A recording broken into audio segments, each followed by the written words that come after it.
Hello, today I want to do a review for you for the Vilano aluminum road bike 21 speed Shimano.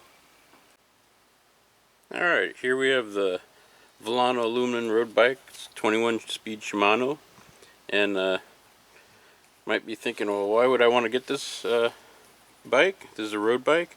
The biggest reason is the price. The price is going to be around $250. You want to budget for $350 though, and throughout this video you'll find out why. Explain a little bit about the current pricing of the bicycles. Current pricing, there's basically 5 prices. You're looking at, you can get one for about $150. We're talking road bikes. $150, and you're going to find something like that at Walmart. Just don't even go there. You don't want to mess with those. The next, you're going to find $250 to $350 range. You can get those at Amazon. If you get those, it's more for like if a bicycle, if you want to self-educate yourself. And then the next number 3 would be like an $800 bicycle. That's if you went into a bike shop and bought their low-end bike that's going to work for you. It's going to cost about $800. Next will be your 4th option. If you go again to the bicycle shop and you buy what we consider a good bike, like a medium bike, you're looking at about probably $1,500 to $2,000. So I'll just say $2,000 for a good bike at a bike shop.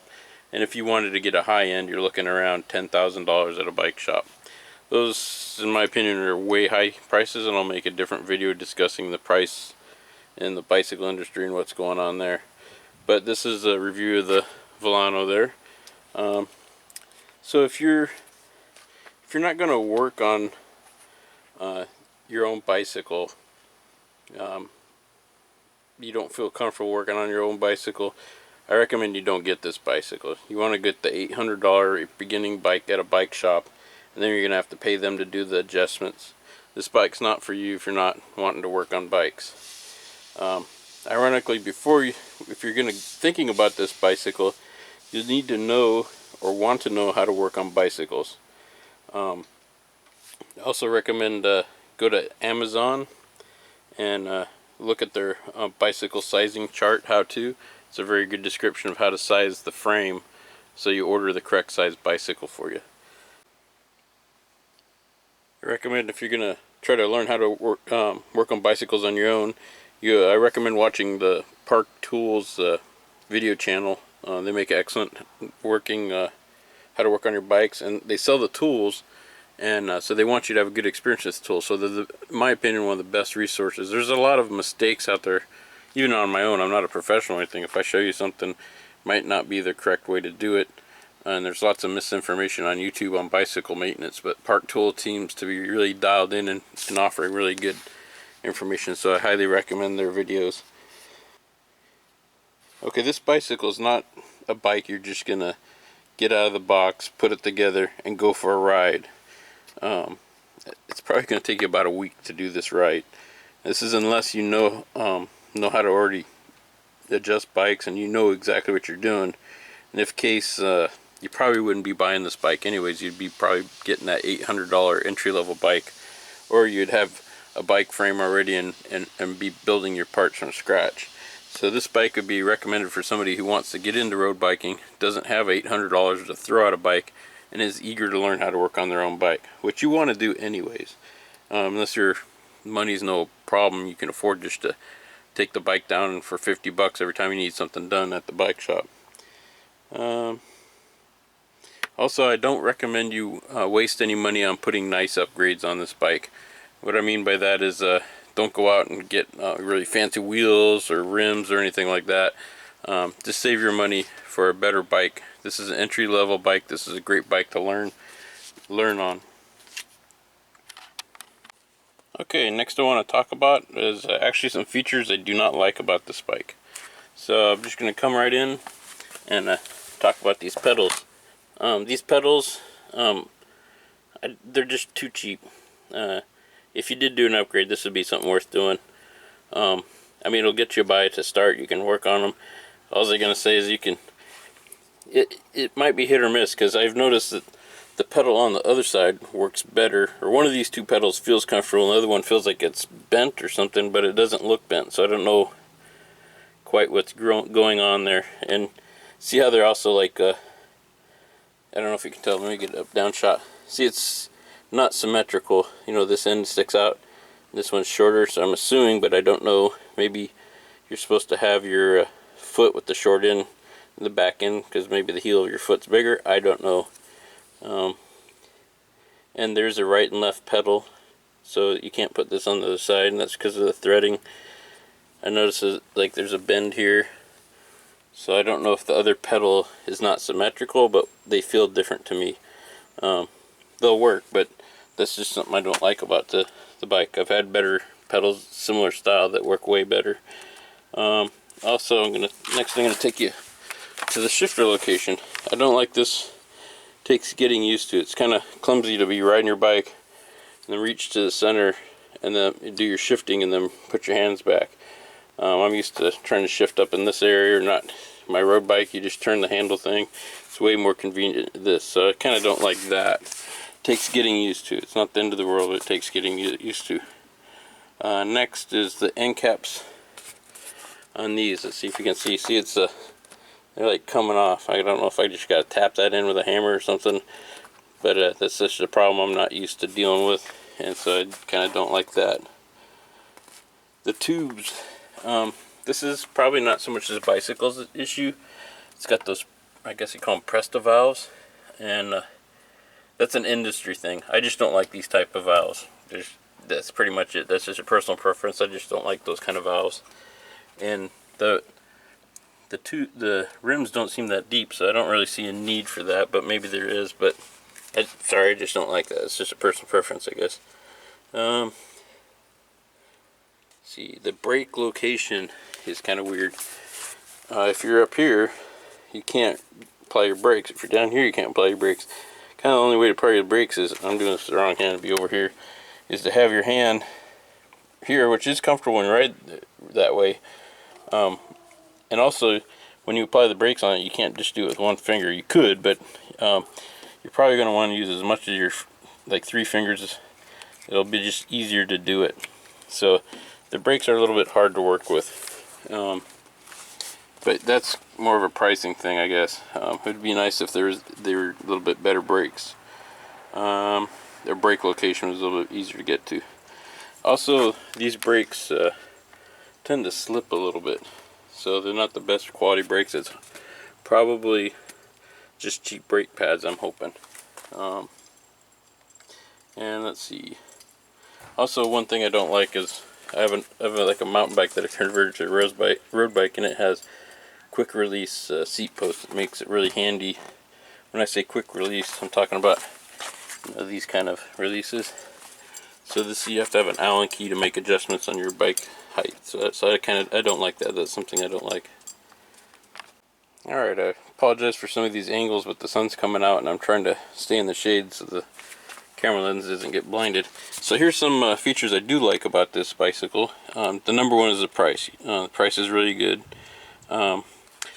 Next thing I really like is the quick release here on the front. I like that. And they put a quick release on the back. That makes changing your tires really easy on your front and your back. So I like that. Other than the shifters being kind of in a different location, they shift well. So I like that. It's not like top of the line, but it's not bad. It shifts well. So I like that.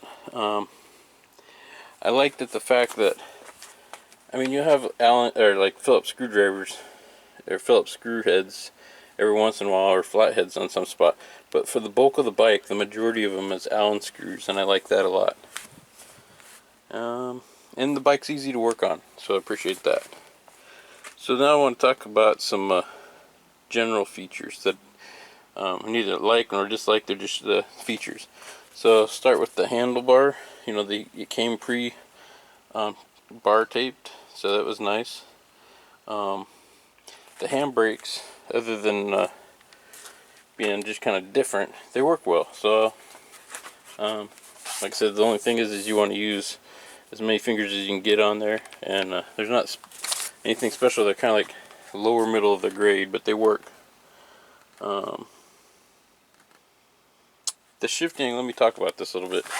So these back ones are considered index shifting, which means when you move it to another number, the back derailleur will move a fixed interval. The front shifting is what I call, it's not indexed, it's just kind of a movement thing.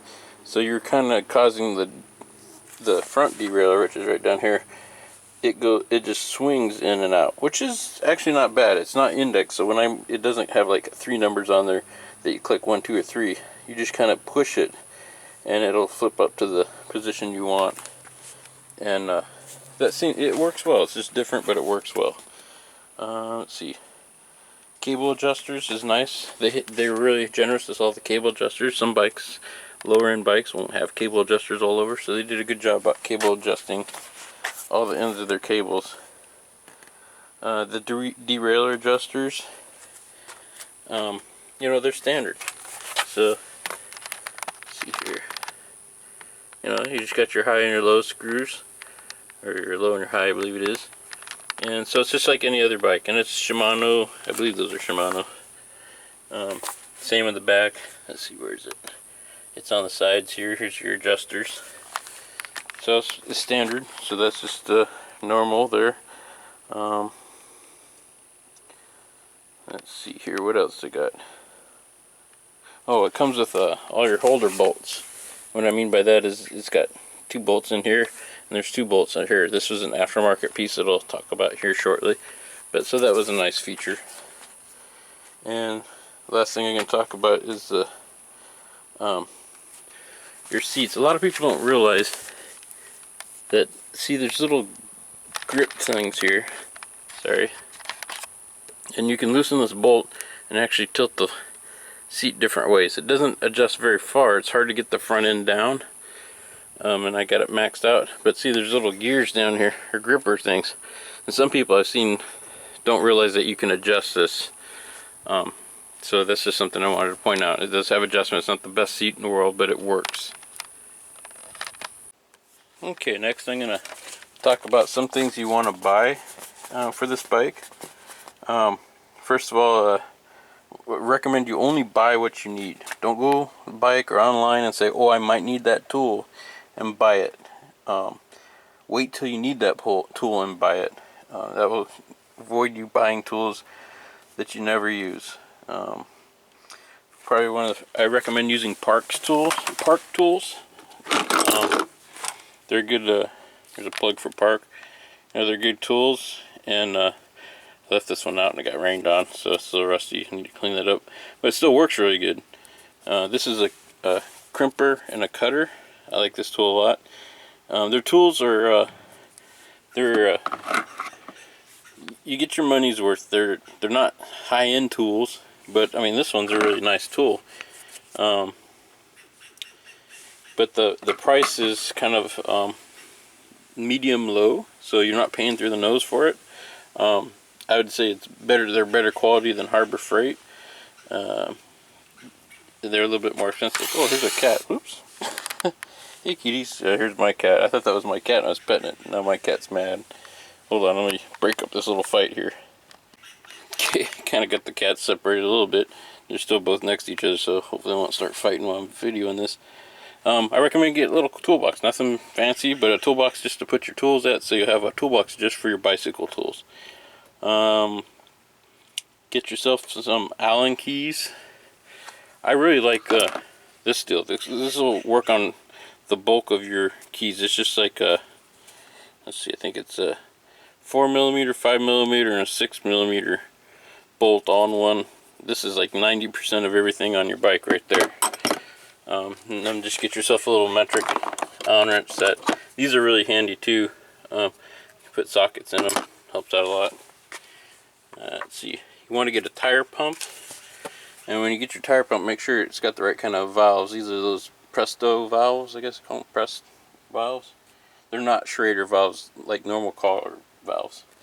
You want to get yourself a bicycle stand. They're way cheaper than they used to be. A bicycle maintenance stand. Recommend you get some. I'll make another video on this, but I like going with wax lubricant as opposed to oils. So much cleaner if you've ever worked on your chain. Like, what you want to do is you want to degrease your chain and put wax on it, and then just before you ride, put some of the liquid wax on it. If you ever have to work on your chain, somebody waxes their chain, you can grab their chain with your hand and it won't be all black and stuff. Versus people use oil, their chain's always yucky, messy, and make messes.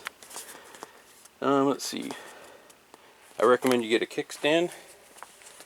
You want to get a bottle holder. That's this metal part here, and a bottle. I got this Camelback. I really like it. It was on sale at a bike shop for like, I don't know, $5 to $7 or something, but it was a lot cheaper even than online. It's nice because you can close it, but I never close it. I just open it up, and you can turn it over, and it's not going to spill out. But when you squeeze it, the liquid comes out of it. Really good. I highly recommend it. It's semi-insulated. So what I do is I pack it full of ice, and then fill it full of water. And I don't recommend you just drink straight water. Just put a little bit of like Gatorade or something. I like Tang, just a little bit, just to add a little flavor. It's actually not good on your stomach to drink pure water when you're exercising. Yeah, you'll know real quick because you'll start wanting to puke and get heartburn and stuff. Just a little, will change the pH level and make it a lot easier to drink. Let's see. Let me see where I'm at. Oh, I recommend you want to get a helmet. I'm not going to get into the politics of helmets too much. Just get, like, this is a Schwinn helmet. There's no top end to the price on these things. Just get yourself a little one at Walmart that's Schwinn. It's going to be name brand. It's going to be, certified, protected by some government institution. The reason why you want to get a helmet is because in the political world of bicycling, if you like go out with a group and they're like, oh, you don't have a helmet, our insurance won't cover you, you can't ride with us, like a professional bike group or stuff, and you just don't want to deal with all the backlashes of not having a helmet. Everybody gives you a hard time. So that being said, get a helmet. Also, I'd recommend getting long fingered gloves that cover your whole finger. The reason being is the gloves are going to help you a lot more than that helmet will, because if we crash, and you will crash, if you got short hand gloves, you're going to tear up all the stuff that's not covered. If you have long hand gloves and you put your hand on the ground and drags around stuff, you'll be thanking me that you got the long gloves. See, they're kind of deciding whether or not they want to fight. And the gloves will help you initially till you build up calluses. I actually don't wear gloves, but I'm going to get some because if I fall, I won't tear them up. It'll help you from getting blisters when you first start riding. So also I recommend getting a shirt and some comfortable shorts. Let me show you what I use right now that are inexpensive. Okay, so I just go into Walmart and go get these Fruit of the Looms. They're bright. That's that fluorescent. This one's green also. I'll show you another one here. I like to get the fluorescent greens and the fluorescent oranges. Gives you high visibility for cars won't hit you. I would say they won't hit you. They don't have an excuse as to why they didn't see you. Also, I recommend you get your helmet. Get a white one for two reasons. One is you'll stand out more, get more visibility. And also, because it's not a dark colored one, your head won't get as hot when you're riding, so if it's sunny out. For shorts, starting out, you'll probably need to upgrade eventually to bike shorts. I don't know how much those cost. But I like basketball shorts. They're nice, comfy.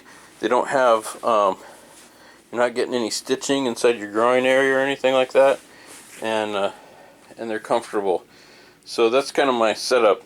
Starter out low budget, not get hit, high visibility, and it works out well. Okay, last thing I recommend, which I don't have for this bike yet. I have, like I said, I have a mountain bike I use as a road bike. And I have one for that, but it's custom to that bike. Get yourself a little maintenance pouch that goes down here, and you can put, I would highly recommend, maybe throw in a tube, get some tube levers, and one of these guys, and you're good to go. Also, bring a cell phone with you when you go on your road trips. Let's see, I think that's about it for what to buy. Okay, next I want to just talk about some general advice. If you went with this bike, I highly recommend you go on short trips first, and that's because you're going to need to ride it around and then maybe adjust your bicycle seat height or adjust your handlebar height. Make your adjustments before you go on your trips, at least your long ones. You don't want to get way out there like 5 miles and then like change the height of your bicycle handle or even rotate them. And the reason being is a lot of times these little adjustments will change the length or the tension on your brake and shifter cables, and then you might like just do a simple rotation and now your shifter's not shifting correctly and you didn't realize it was going to do that. So only make changes that you know will not affect your shifting and things like that in your braking.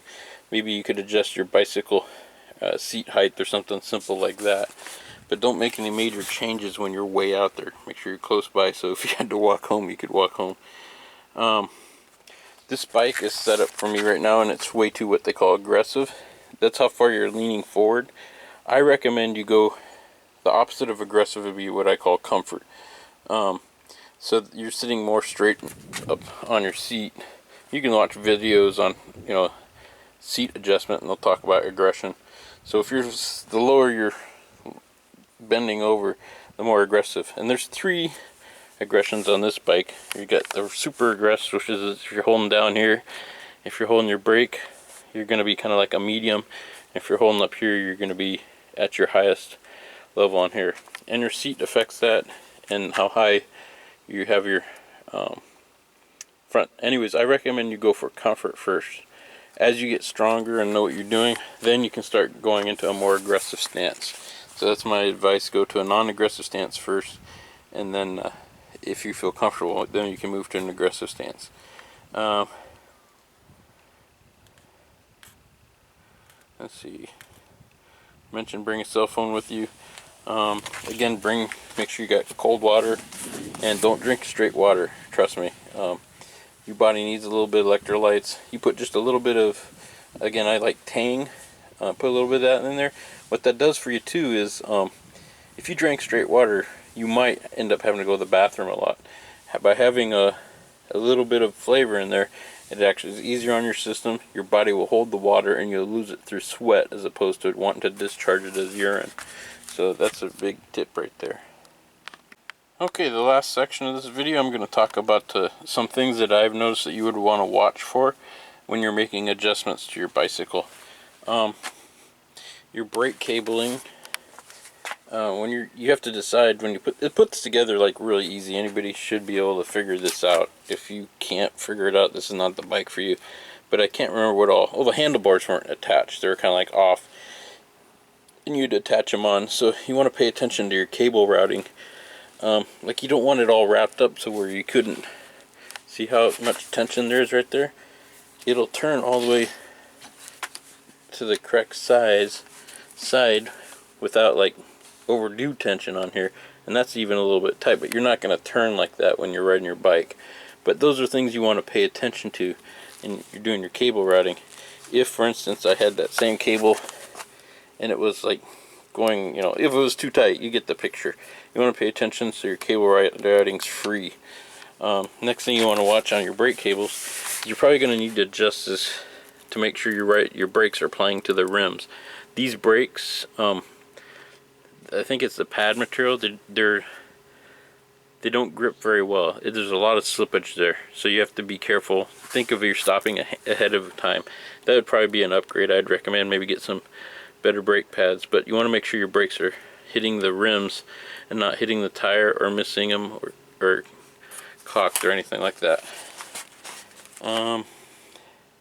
The front chain guide, this on mine was not squared up. My understanding is you want this to be, it's pretty much straight front to back. And I think mine was a little bit off. Also, watch the videos on like the correct height and stuff like that. So I ended up having to adjust mine this way and then get the height correct. And you just do that with a little, you loosen like a bolt or something right here, and then you can move this any way you want. So that's something to watch for. You might need to change that, adjust that. Front and back derailleur stops.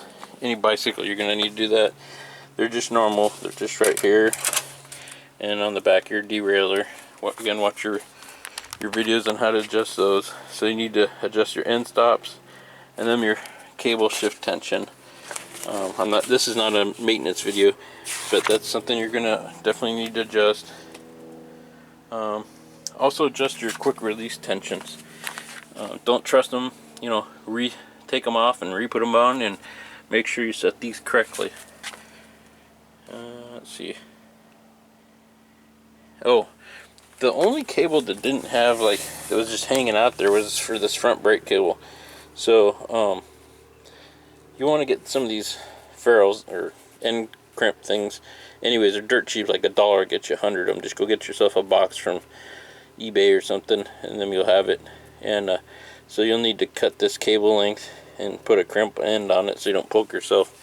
And by having those extra crimp ends, if you ever need to do your cables, they're super easy. You just like loosen a bolt, pull the cable out, drop the new one in, set your tension, tighten it up, cut the length, and put your end on. And that's like most of your bicycle maintenance once you get everything dialed in, is things like that.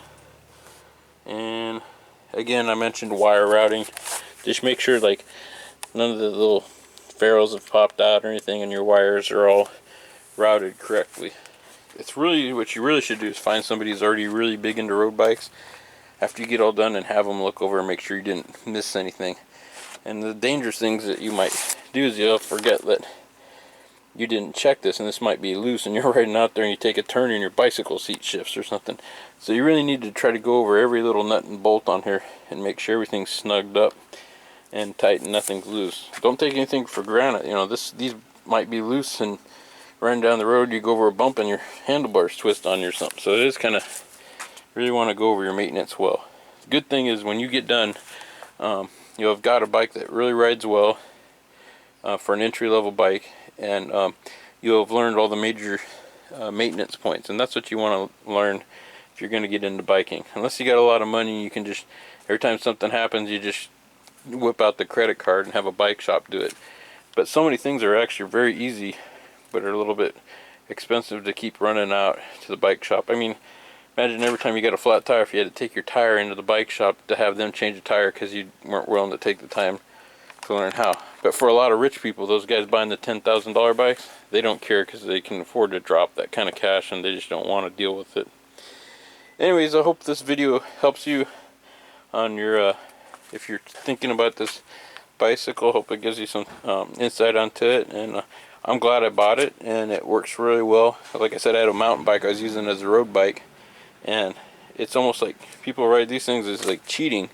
I mean, first time out, I had like double the efficiency of my mountain road bike set up, just because of the weight and the aggressiveness as I could take hills and stuff. Anyways, thank you for watching this video, and I hope it helps you out.